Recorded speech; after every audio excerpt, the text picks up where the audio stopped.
Hey everyone, welcome to vlog number 20 of the Dragon Age Ascension tabletop campaign, the crossover. Correct. Crossover. Man, that's awesome. I was channeling my inner Dan the Man there. Dan is a treasure in the HP universe. You guys take Yes, Dan the Man is a treasure. I want a Dan the Man in my life as well. He's not a predator at all. I bet Dan the Man is also really good friends with Rodney. It seems like those guys would chill. Yeah, those two hang out for sure. They sesh together. All right, so let's start it off with whatever you guys want, but I'd like to start off with Sam. You got the mass killing curse now. Yeah, we can talk about that first. We have to give the mass killing curse and also the killing curse, whichever, both of them, to the guy with the freaking soul of a demigod. Yeah, give it to the whole god. It'll be fine. Yeah. That's why I thought it'd be more interesting to just give it to just Leon. I agree. I approve of the storytelling decision. I don't approve of the character decision. Leon, just pass on the mass killing curse to the Athenium campaign characters. They cross over. Just pass it on to them. It'll be a chain. Oh man, Endgame's gonna be straight genocide. We're all gonna roll initiative. Whoever wins kills everyone else.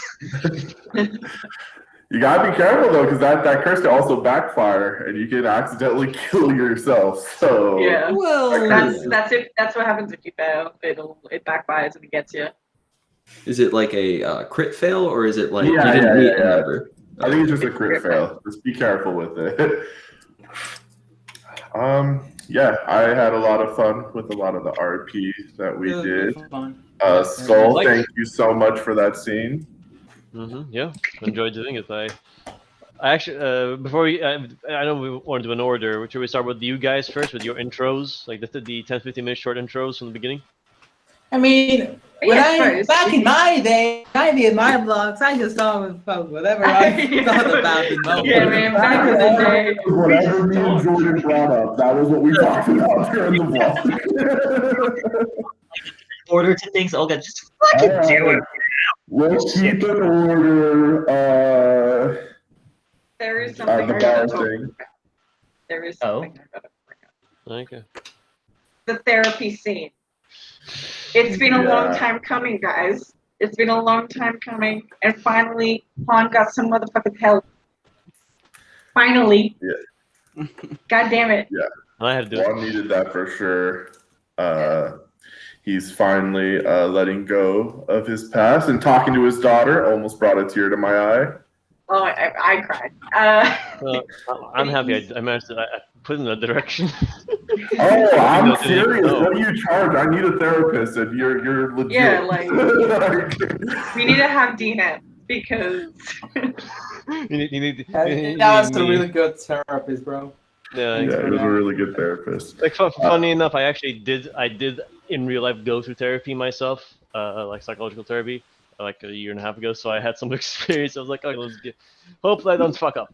Oh, you sounded like a doctor to me. You I thought you sounded were like a certified. Yeah. Speaking of long time coming, AJ, freaking Al, finally getting engaged to Finn. How? I didn't think it was gonna go that direction, but once it did, I just went with it, and I mean, obviously, it was a lot of fun, so I enjoyed that scene. I thought it was cool the way the cloud thing. I'm sure he just thought it out, and the plot was pretty. Yeah, let's be water, baby. That was awesome. Plants need water. I missed the bar scene, but it sounded like pure chaos when I came in. Oh my god!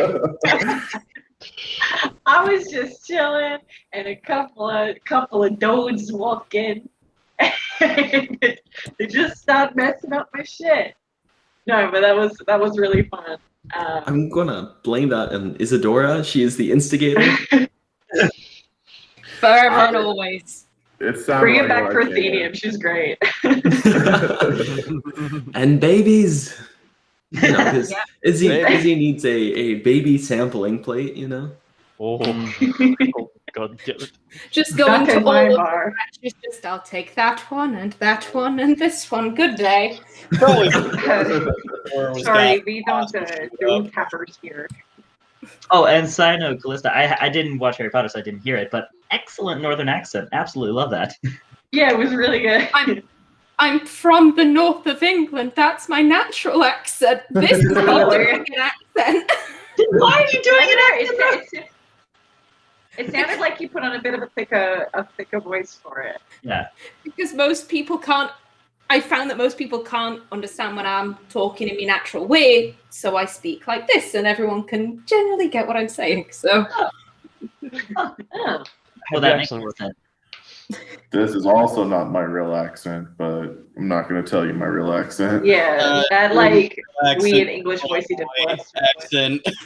Yeah. The ball, all natural. Yeah, I'm actually South African, so. Go right now, do it. Let's right now. I'm just kidding. I can't. I don't even know what South African sounds like. Right now. Looks like someone needs some therapy then. Yeah, I need some therapy for sure. So what was your guys' characters' first thoughts when being introduced to the Harry Potter world? What do you think was in their head besides, oh my God, where are we? That. Pretty much. At least. Go ahead. I was gonna say at least Winter's in the only place that just has mages all around. It's just novelty. What can I say? Yeah, there's no people with magic, and I'm like, oh God, this is. Oh no. I will say, Darren was very confused as to why nobody was reacting in utter horror to his horrific appearance. We have a lot of monsters. We got werewolves and like giants and like all these dragons. They're just practical make video for the movies, so I'm like, I'm kind of used to it. Yeah, everybody's magical. It should have felt good. I'm a human WMD. Like, what the fuck? We got like spriggans and shit. You're probably one of those. We have merry people and leprechauns. And yeah, man. Like we got all kinds of weird shit. Yeah, no, it was great to see the combination of the two worlds and the there's a culture shock right there. Yeah, the hectic nature and then like the short combat in the beginning. I was like, all right, I don't know what to do here. It was like getting out of control. I was like, oh, that's right. I have a timer. It's gonna be like, wait a second, we're about to masculine curse them, right? Like that's what we're gonna do. I was committed. And now Dragon Age is destroyed. That's what I'm like, oh God, what the? Thank goodness Dominic's character managed that perception check to overhear. That saved us a ton of time. Yeah, seriously. Yeah. There would have been so much extra time. But yeah, that also, to go back real quick, that was a really fun scene, Brandon, with Luke and Leia. Yeah, that was something that we had talked about doing. It was freaking Leia's always getting in my way, I tell you guys. Like that woman just won't leave me alone. How is was she even in the same country? But yeah, it was fun. Thanks, Dominic. I felt like you bounced off really well with that. And I like with Frank, I was like, okay, what's the opposite of Neville? Okay, that's one. And then two, how can I make this person, one, not a dick, and two, reasonable to be in a relationship with Leia? And I just bounced off what Hark did. So yeah. He came off as like really flamboyant, and I can, but like in a good way, and I can really see them like together. Yeah, I liked it. It was good, and I approve. I guess she can marry you. Whatever. Whatever. Yeah. Then there was the scene in the library. Then we had to move on. You guys seeing all the tech stuff, I thought was pretty cool. Oh yeah, that's always fun when you get to play a the character. television. What? What was that? Pasha's just like, excuse me, I don't stop ignoring me. I'm talking to you. It's so fucking awesome. I was imagining, all of like dogs watching, wolves on TV, and just like, I have that in my brain. I still love the Karen comment to me, bro. I was like, finally she did it. I've been waiting to say, let me speak to your manager. I've been waiting. 20 episodes in, you got it. We finally did it. I'm glad we accomplished some goals in this episode. I was not ready to do Wanda on the spot. Like, she's not someone I can just like. we could tell. We needed context and place. Yeah, I knew I had to put you on the spot, or I was like, "What does she sound like, AJ?" We weren't moving on until you did it, so. I feel like I let you guys down. She's definitely not at all. Today. No. I mean, I feel a little let down, but. We don't care what Jordan thinks, though. So it's true. I just show up. Yeah, she just shows up and talks. And then after that, we all were at the bar, had our own individual scenes. If you guys want to talk about that, yeah, good. Hell yeah! I was actually surprised that you didn't wipe your bad memory, Skull. I thought that was going to be something that you might have done. I thought about it, but it's like, no, this is what makes Tyrion like Tyrion now. And if that's gone, it's like, what is he then? Who is he? Is he just some guy who's a doctor?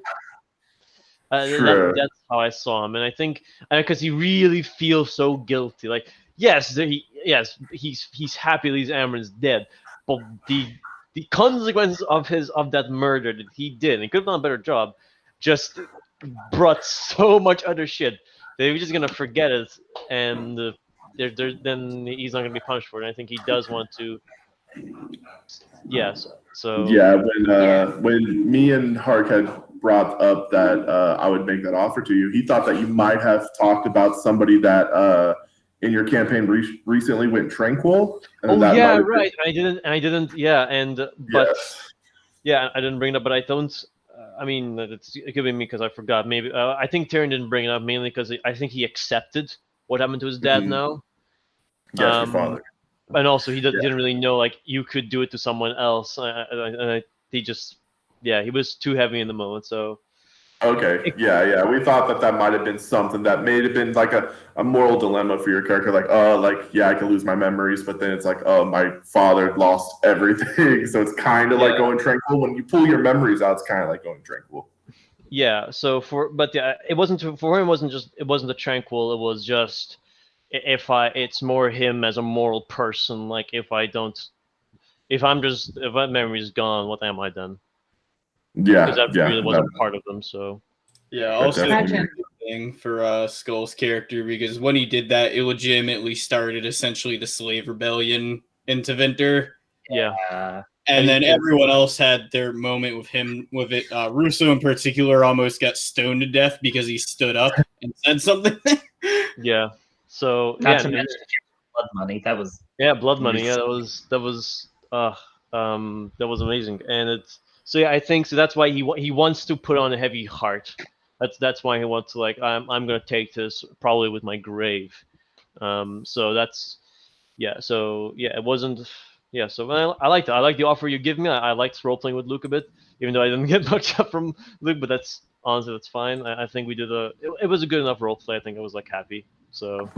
Yeah.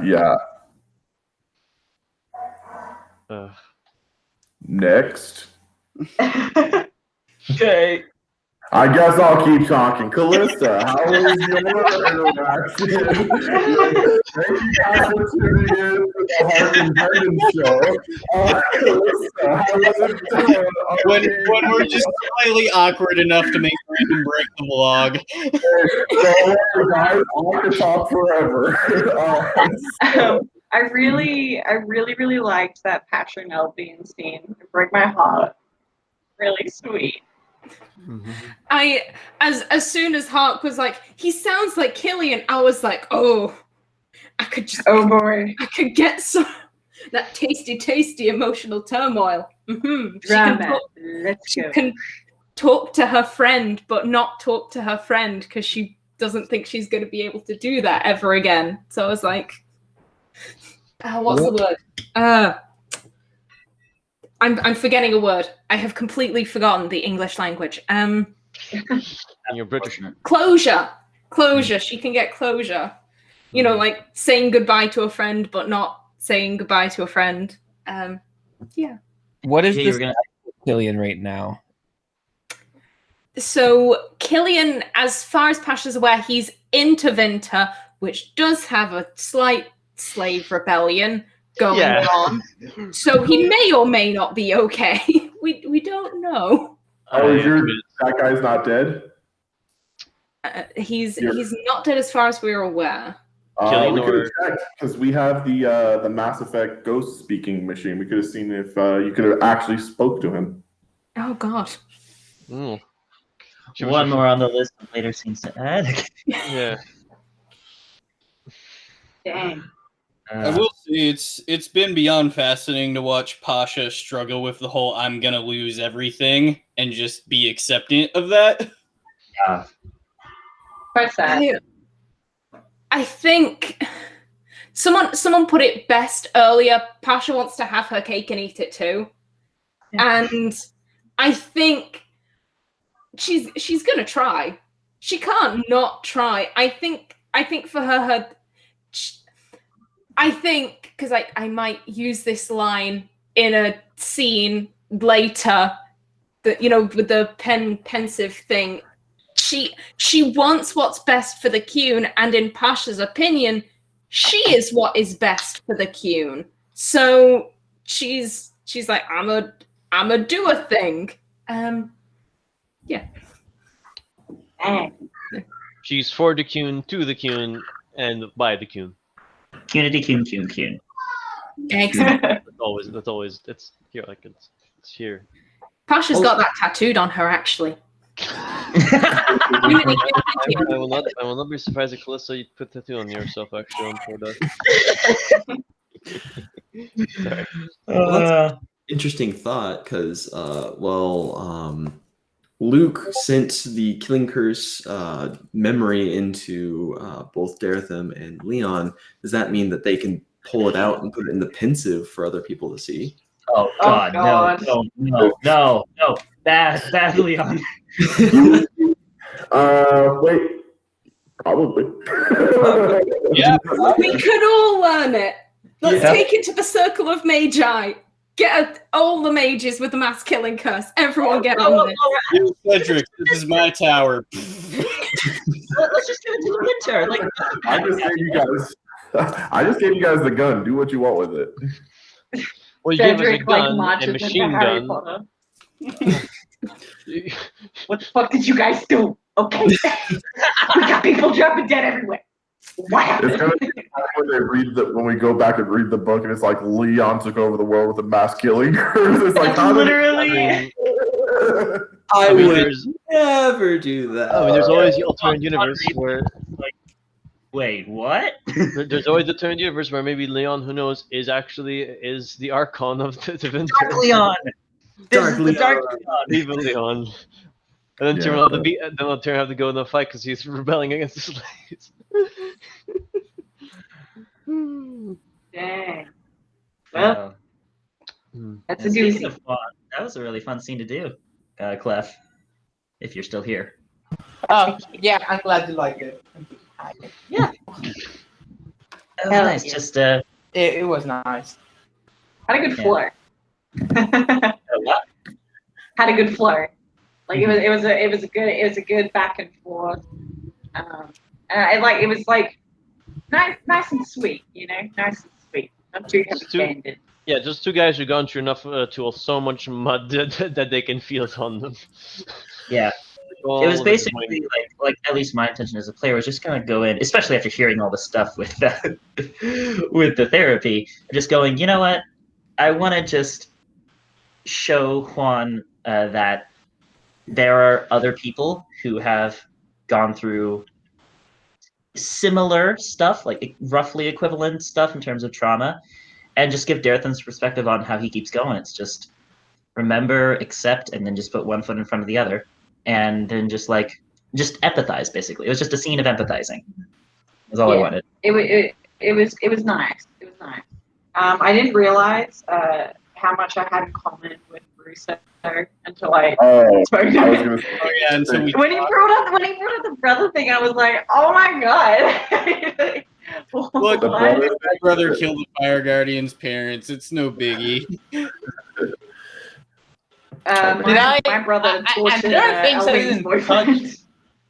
Yeah, and I didn't touch on some things in the therapy session because it's like one session. I talk about his trauma. Yeah, you can't do it. I talk about how his brother was kidnapped by Muggles and tortured to death and left a dying message of why did he say Brady, look at his hair! Oh my god! Look at his hair! Look at him. You also forgot to mention Naila again. Like, geez, Juan, are you ever going to remember Naila? Did you guys remember when I lifted Brody above my head and this big giant thing of drool fell on my face with the Wizarding World? Yeah. I didn't get it on recordings, unfortunately. But I really quickly, since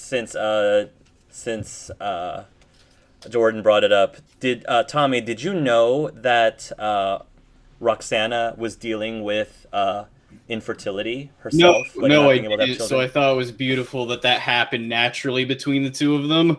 Yeah, I didn't know that was a thing. Like that he was kind of, not super dealing with, but like Violetta couldn't have children. Right. It didn't occur to me, and I was like, because I went into this going like, okay, it's going to be about the kids, and like there were things that got brought up in that conversation that I didn't think were going to get brought up. And it was cool because like it was good to kind of like role play that reaction now that she's kind of gotten a lot of that burden of what happened off her chest when she spoke to Luke back in HP, and that she's kind of like better with talking about it now. Like she doesn't break down like she had seen. But yeah, it was a rough time for a bit. Her and Aika had tried to have like a kid several times, and she miscarried a lot because of the masculine curse. So all the oh yeah, we didn't tell them that. Oh yeah. Hey, they don't need any information. Just let them toss it around. Who cares? So yeah, if you cast it, you're infertile. And if you're a woman and you cast it, like you'll have miscarriages and shit. Like it's fucking bad. Man just can't have kids. Yeah. It's that and your soul is shattered and you can't go to any afterlife. That's also. Just alleviate it. Do what I did. What if you already have a child? Does that child just disappear? Well, that's how Juan had daughter. No, they're grandfathered. It's not like the curse can go back and then just Thanos delete them. Yeah, from here on out, you can't have any more children if you use the curse. So you've already had a kid. That kid is fine. Just if you try to make another kid, it's gonna be with some complications. Lots of it. Oh man, if Leon uses the masculine curse and destroys his soul, which is the soul of an old god, what the hell's gonna happen? Explosions. No, it's just Leon's gonna go insane. He's gonna go mad. He's gonna go on a killing frenzy, and he's gonna continue on until there's no one left and just him. What can I say except you're welcome? Actually, no, sorry, he wouldn't do that because he's got a beauty. So he would just kill someone and then reanimate them and then train and change them into their own vision. There we go. Or I get a corrupted sense of beauty where I think, oh, death is beautiful. Everyone must be beautiful. Yes, You're welcome, I mean, guys. you're welcome. Wait, what? But then another thing, I'll go ahead, Brandon. I didn't mean to cut you. No, you're good. I've talked so much. Go on. This like one thing that got brought up at a hairline that I felt like should have been said earlier when it happened. But Russo does pretty much feel a pretty heavy guilt that like everything he's done has just been the neutral option. Like he really hasn't done anything for or against himself. And that got brought up. My god. My character's the same. This is nuts. Yeah, and it got brought up like you didn't kill my brother because I didn't want it to hurt me as far as what I'm trying to do with my career and everyone else. So if I let him live now, then the Guardians come and kill him. I get to have my cake and eat it too, was his thought. Yeah. It like turned out so much more in depth than what I thought. I kind of wish we had more time because there's so much shit we could talk about. We can always like, do private, Jordan. We can always do private talks. We can always do like private chats. Dude, we'll come back to. Oh, I know. I just gave you a sandwich, but like you've got 2 seconds. Look, if you want to give me a body swap potion, that's cool too. We can keep giving each other cool stuff. Yeah, no, like, I got something else for you. Try to remember, Hart said don't send him an 8-hour file. So. Yeah. I mean, look, like, we can always do other conversations, and he can just choose whatever he finds appropriate. That's what he did with Session. Oh, it was a Deep Roads one. We had to do something like that with the Guardians, and I was sad I didn't get mine. Oh, and by the way, I love the difference between like Daretham and Juan, just like the trauma bros just talking, and then like, Juan and like life's rough. Hey! Thanks, guys. Yeah, no, it was. I like that they all kind of had a different kind of feel to it. This was definitely a lot deeper than what I thought it would. I thought it'd be a lot of jokes, but we did get some good emotional honesty in there. So. I think in terms of like a personal role play, I think it's mostly like it's gonna hit what's home. I'm only sad because I didn't get to. I was with Luke, yes, but I didn't ask him much. Bye, Sam. I didn't ask him much about him. He was just talking to me. I was like, oh shit, I forgot to. Oh well, whatever. I'm trying to. Yeah, but time. Like this is your game. We're kind of popping in for a little cameo. Like it was all of that. Like all those conversations was for you guys to help you. It would have been cool if like I asked him like why do you like read minds or like whatever, and I just skipped my mind because I was trying to conserve for everyone else. Yeah, it's okay. It's okay. When we started talking, I just wanted to hit your stuff. Like, if we talked about me, we could have, but I just wanted to make sure to get your stuff. So that's like I read your mind, wanted to get your backstory stuff out of the way, and then. Yeah, and I thank you for that. No, thank you. I appreciate you. Aww. Praise. Cheers.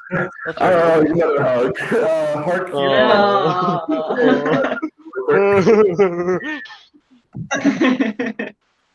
Huh? Oh yeah, we definitely had jokes today. We definitely had a lot of that was like. When you get me in a game, we're gonna laugh. I promise. Except your interview. So it's Patreon. Oh, why you gotta bring that up? Why you gotta do that? We need a counter for how many times. We need a counter for how many times Harks had to like put his face his hands up to his face as the cover. On my recording, I just put up Hark's face, and it was just this for a solid 30 seconds. Which is your counter for every time he does it. Park, I have to ask, how many mass killing curses would it be equivalent to how much your soul died in that moment? At least 7. That's another one. Sure, at least 7. At least 7. Answer. The Horcrux number. All right. We're so sorry, man. I'm gonna be banned. I thought I would reach 10 campaigns. I think this is gonna be my last one. I probably won't even finish it. So I'm gonna be banned. That's it. We're deleting the channel. Game over. It's gonna be an innocent joke. Yeah, it is. The Carnival Demon being a real thing in HP. Yeah. Beautiful. Yeah. Exactly. When did you think of actually making it a real thing? I'm glad. Well, before I answer that question, I wanted to tell Tommy, I'm glad that you said that, Tommy, because I was watching you for a good portion of it, and you're just kind of like this the whole time. So I was like, is that a good look or a bad look? Like, well, that whole scene played out. You were asking me how long have I been trying to. Like, when did you first think of the idea to make it a real thing? I would probably say a month after the carnival, a month after Leon gave that scene, and I was trying to figure out like where could I put this, and I thought it would be kind of cool if I made this a thing not in their world but in the wizarding world, where there actually are like spirits that could whisk children away, and I like how I didn't plan this honestly, like from the beginning, but I like that there happened to be a misdirect by having Callista reprise Isadora earlier in that session, so you were thinking, oh, I bet you it's a hag. And I'm like, oh yeah, that's like an awesome misdirect that I did not intend, but that's super cool. There's also it shall not be named, so. I don't. Oh my god, it's daytime. You should go to sleep, Jordan. I legit am so awake right now. I'm gonna be wrecked. I could not resist an opportunity for Callista and Sam to reprise their Harry Potter characters, just because I figured I have to do it. Did you tell them it was. Did you tell them beforehand the session, or did you? No, not at all. Oh, okay. Totally on the spot. I purposely was like on the spot. We're like, you're gonna be Oliver and you're gonna be Isadora. So like. Can I just say that? Oops, sorry. Go ahead. Go ahead.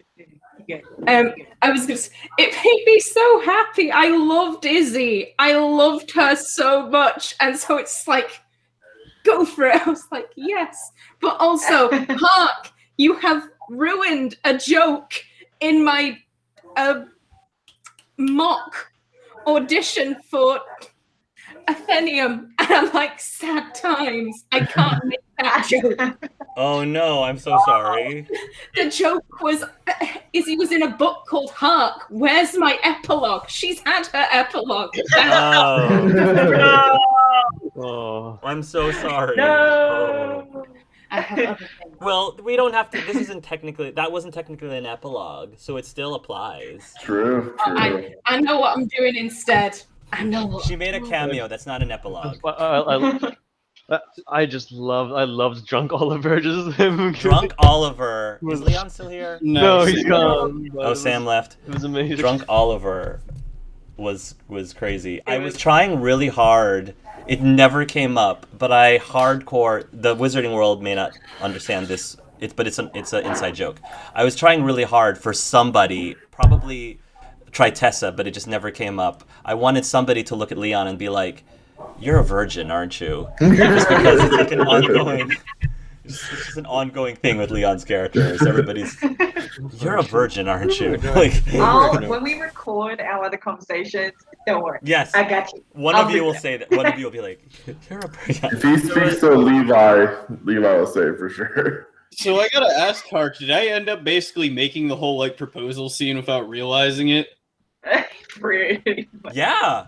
Okay. I did not have with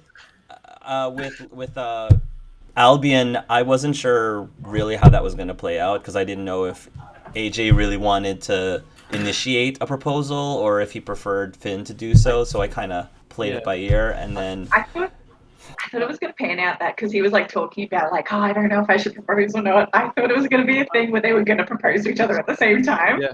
Like, yeah. like, I we gave were AJ going to be that like, option that's it, too. you beat me to it. I gave AJ that option to do that too. Yeah. I love the idea of just like each of us essentially enabling the other HP character in the first part of the game to give him like the small intro and all that, and we were like there to give assistance, which is awesome. Well, originally, I knew I wanted to do something with just the Wizarding World characters at the beginning, just as a very quick, nothing super long, quick check in on what's up with them, like the year prior, and so then I thought the idea of, hey, since Jordan's flexible, let's throw Oliver and Isadora into her scene, and then I'm like, well, I can't just have Sam and Callista participate and the other three not. So I had to quickly think of, well, maybe I can pull in Dominic and Tommy and Ethan in for the others, which is how I was like, yeah, who wants to be the boyfriend and who wants to be the therapist. All I have to say is I am so happy that Tommy ended up as Dan the Man because that was just beautiful. It just worked well because it was like each of us essentially enabled the HP characters who are like they have their moment to shine of like, we're back.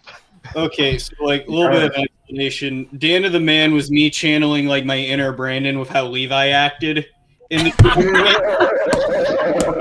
I was gonna say if you based Dan the Man from a real life friend or something. Yes, and then I also wanted to make sure. Oh, Hark's actually giving me the proposal scene. Let me have a cool callback. So that's why I added the bracelet. I like that. Thank Imagine you. if Dan the Man was the therapist. That would have been so much. Yeah, man. I hear it. There's now these people problems. You just need to like get over it. Yeah. All right, look. This is what you got to do. All right, this is what you got to do, and I can see that. AJ, he's gonna give a killer speech at the wedding because I imagine Dan the best man.